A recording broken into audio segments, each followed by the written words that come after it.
Bismillahirrahmanirrahim. Assalamualaikum warahmatullahi wabarakatuh. Perkenalkan, nama saya Irfan Jaya dengan NIM D1B1200039 dari kelas B, jurusan Agroteknologi angkatan 2020. Pada video kali ini saya akan coba menjelaskan berbagai metode yang digunakan dalam proses analisis tanah dalam mata kuliah analisis tanah, jaringan tanaman, dan pupuk. Adapun pada video presentasi kali ini mencangkup 5 jenis metode analisis tanah. Yang pertama, ada metode kolorimetri untuk penentuan dan aplikasinya pada analisis ekstrak tanah. Kemudian ada analisis grafimetri dan hasil timbangan curah hujan. Yang ketiga adalah prosedur kolorimetri manual untuk mengukur nitrogen amonium dalam tanah dan tanaman kejel darat. Keempat, ada penentuan kolorimetri fosfor dalam bahan tanah dan tanaman dengan ascorbik acid. Kelima, ada metode titrimetri. Untuk lebih mengefisienkan waktu, langsung saja kita ke dalam metode yang pertama. Metode yang pertama dengan judul Metode Kolorimetri untuk penentuan dan aplikasinya pada analisis ekstrak tanah. Pada metode ini dijelaskan bahwa prosedur ini dilakukan untuk penentuan partikel kecil jumlah kalium yang ada di dalam tanah. Tanah tersebut diekstrak dengan menggunakan reagen ekstrak Bray dan kalium yang tersedia dan diendapkan sebagai kobalt nitrit, di mana kita ketahui bahwa reagen itu merupakan suatu senyawa tambahan yang diberikan yang dapat menyebabkan suatu reaksi kimia. Di dalam metode kolorimetri ini terdapat dua jenis metode, yaitu metode kolorimetri berdasarkan penentuan kobalt atau nitrit dan juga metode untuk menentukan nitrit dari endapan. Langsung saja kita ke metode yang pertama. Metode yang pertama yaitu metode kolorimetri berdasarkan penentuan kobalt atau nitrit terbagi menjadi 4, yaitu ada nitroso, kemudian ada metode thiocyanat yang dimodifikasi, ketiga ada kolin ferrocyanida, keempat ada nitroser garam. Saya akan mencoba menjelaskannya satu persatu. Yang pertama, nitroso. Nitroso merupakan suatu metode kolorimetri yang cukup rumit untuk dikerjakan. Kemudian ada metode thiocyanat yang dimodifikasi. Metode ini memiliki kelemahan untuk pekerjaan rutin karena banyaknya manipulasi yang terlibat. Yang ketiga ada kolin ferrocyanida, yaitu metode ini memiliki sensitivitas yang terlalu rendah untuk dapat digunakan secara umum, berlaku untuk memperkirakan kalium tanah. Keempat, ada nitroser garam. Metode ini memiliki garam berdasarkan penggunaan anaktilamina. Selanjutnya adalah metode untuk menentukan nitrit dari bahan endapan. Ada 3 jenis. Yang pertama, ada reaksi Grace 4 menggunakan anaktilamina dan asam sulfaniat. Kedua, modifikasi Hersner 5 dari reaksi Grace 4. Ketiga, ada pembentukan senyawa adisi nitrosol 2 di metilanilin. Nah, akan muncul di benak kita apa sih kesulitan metode kolorimetri?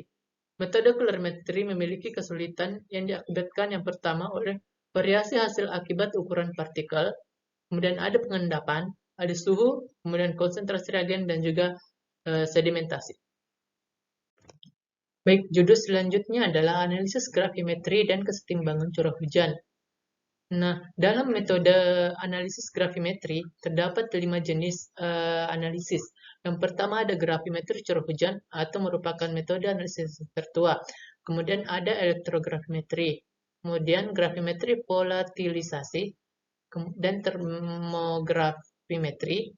Keempat ada titrimetri grafimetri dan yang kelima adalah grafimetri partikulat. Nah, selanjutnya saya akan mencoba menjelaskan satu persatu mengenai metode tersebut. Baik, metode yang pertama adalah grafimetri curah hujan, merupakan grafimetri yang tertua.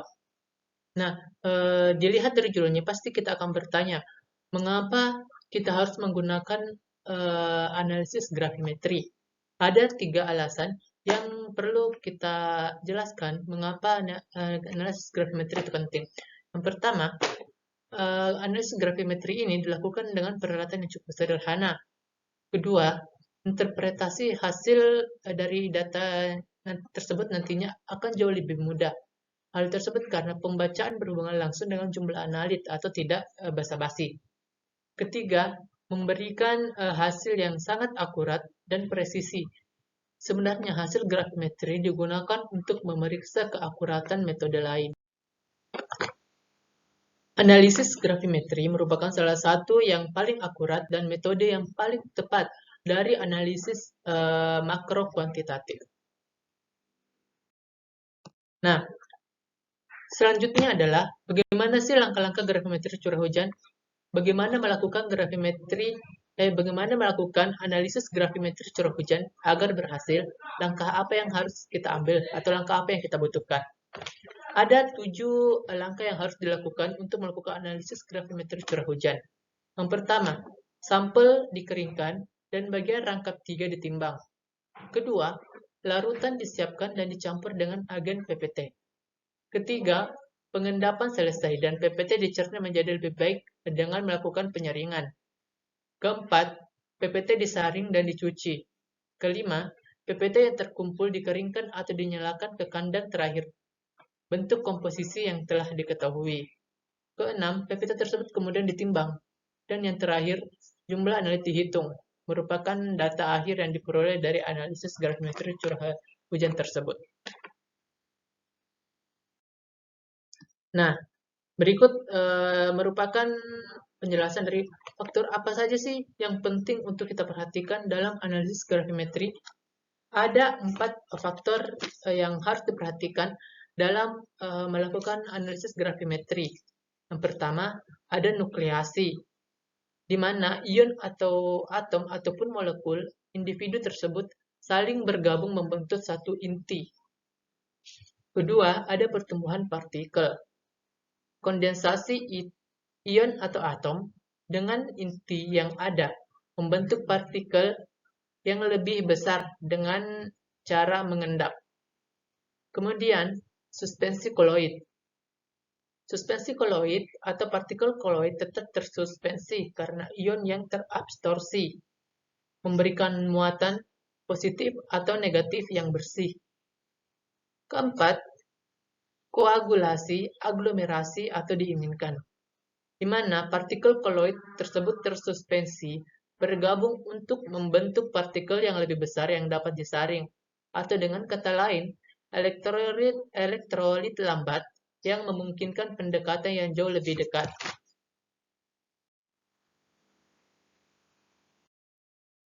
Nah, selanjutnya adalah apa saja jenis-jenis grafimetri lainnya.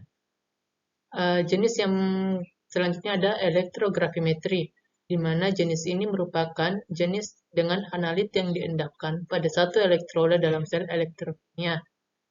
Jenis yang kedua adalah grafimetri volatilisasi dan termografimetri. Yang dimaksud ialah ketika energi termal atau kimia digunakan untuk menghilangkan spesies yang mudah menguap, misalnya penentuan kadar air menggunakan energi panas untuk menguapkan H2O. Juga karbon dan hidrogen dalam senyawa organik dapat ditentukan dengan pembakaran dengan O2 menjadi CO2. Selanjutnya yaitu ada titrimetri grafimetri, di mana massa titran alih-alih volumenya diukur, pengukuran massa jauh lebih akurat dan presisi. Jadi, dapat disimpulkan pada metode ini bahwasannya massa yang diukur jauh lebih akurat dan juga presisi dibandingkan volumenya. Selanjutnya adalah prosedur kolorimetri manual untuk mengukur hidrogen amonium dalam tanah dan tanaman kejeldal. Kandungan yang total sampel tanah dan jaringan tanaman umumnya ditentukan dengan menggunakan metode kejeldal.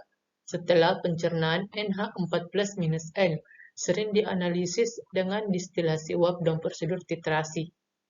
Prosedur-prosedur ini cukup sederhana untuk dilakukan, namun membutuhkan peralatan yang relatif murah dan menghasilkan hasil yang dapat diperpanjang atau terus direproduksi.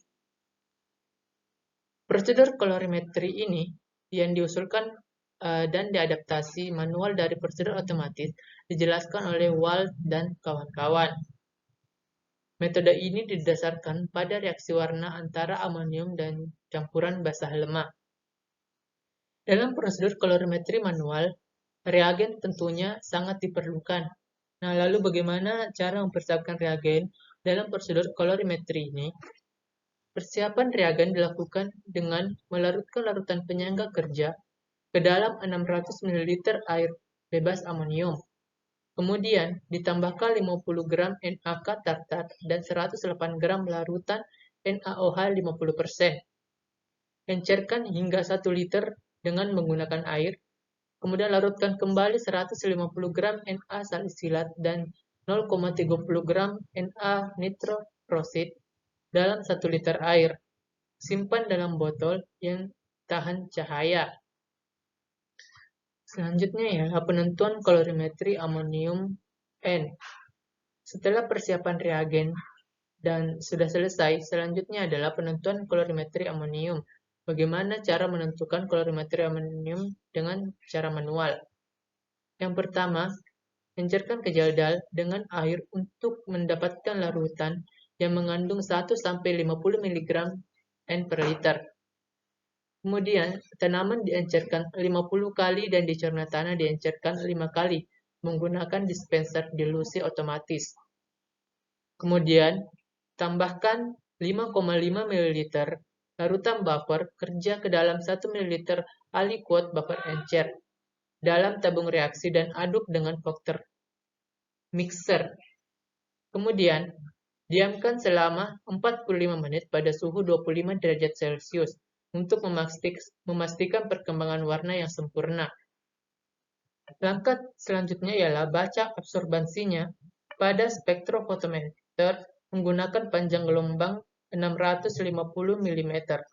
Selanjutnya setiap sampel harus diaduk dengan vortex mixer segera sebelum penentuan kolorimetri. Judul keempat yaitu penentuan kolorimetri fosfor dalam bahan tanah dan tanaman dengan askorbit asik.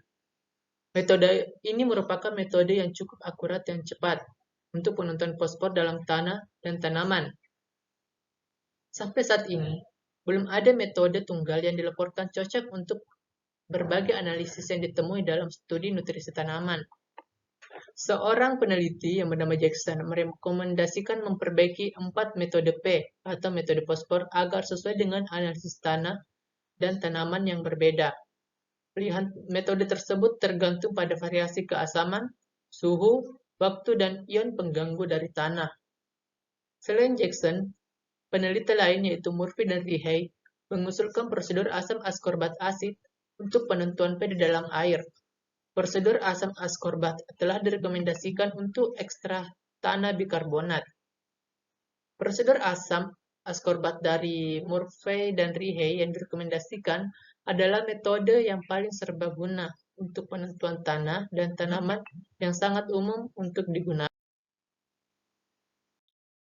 Selanjutnya ialah prosedur operasi standar untuk karbon organik tanah. Karbon tanah mungkin merupakan komponen yang terpenting dalam tanah karena mempengaruhi hampir semua sifat tanah. Karbon sendiri sebagai bahan organik tanah mampu mengubah sifat fisik, kimia, dan biologi tanah. Bahan organik tanah mengacu pada semua bahan organik yang terurai, terdekomposisi sebagian, dan tidak terurai yang berasal dari tumbuhan dan hewan. Beberapa kelebihan dari bahan karbon organik tanah. Yang pertama, karbon organik tanah tersebut berkontribusi pada kapasitas tukar kation, di mana kita tahu sendiri bahwa kapasitas tukar kation dapat diartikan sebagai kemampuan tanah untuk menyerap dan menukar kembali larutan ke dalam tanah. Yang kedua ialah dalam klasifikasi tanah, kandungan karbon organik dari horizon mineral dapat diperkirakan dari warna mansel pada tanah, kering dan atau lembab dengan mempertimbangkan kelas tekstur. Yang ketiga, peningkatan karbon dapat meningkatkan biomasa tanah dan mikrobiota tanah. Nah, lalu hal-hal apa saja yang perlu diperhatikan dalam melakukan prosedur standar untuk karbon organik tanah? Ada 4 hal yang perlu diperhatikan.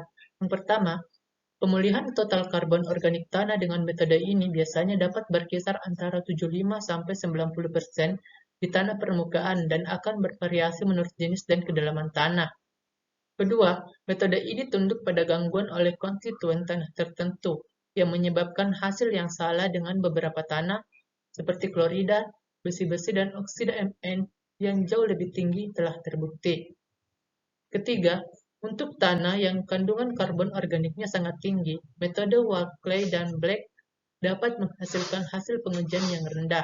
Hal tersebut dikarenakan adanya oksidasi karbon organik yang tidak tersempurna dalam sampel.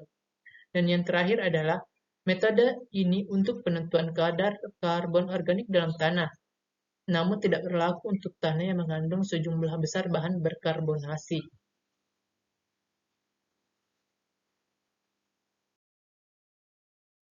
Itu saja yang dapat saya sampaikan pada video presentasi kali ini dalam tugas mata kuliah analisis jaringan tanah, tanaman, dan juga pupuk.